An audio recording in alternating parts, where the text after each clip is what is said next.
இந்த 60ஆம் கல்யாணம் எதுக்கு பண்றாங்க? இதோட அர்த்தம் என்ன? கொஞ்சம் சொல்றீங்களா? தமிழ்ல மொத்தம் 60 வருஷம் இருக்கு.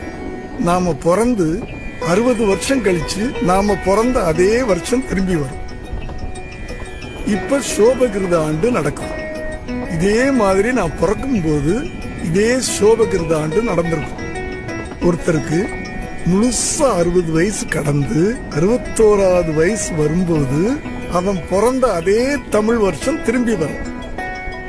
அந்த நிகழ்வுக்கு பேர் தான் 60ஆம் கல்யாணம், மணிவிழா, சஷ்டியப்த பூர்த்தின்னு சொல்லுவாங்க. ஒரு மனுஷன் எத்தனையோ கண்டங்கள்ல இருந்து தப்பிச்சிருப்பான்.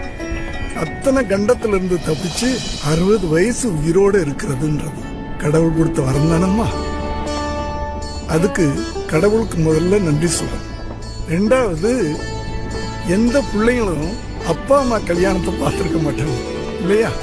அந்த பிள்ளைங்களுக்கு பெத்தவங்க எல்லாமா இருந்து எல்லா கடமையும் பண்றாங்க இல்லையா? அதே பிள்ளைங்க தாய் தகப்பனுக்கு திருப்பி செலுத்த வேண்டிய நன்றி தான் இந்த சடங்கு, 60ஆம் கல்யாணம்.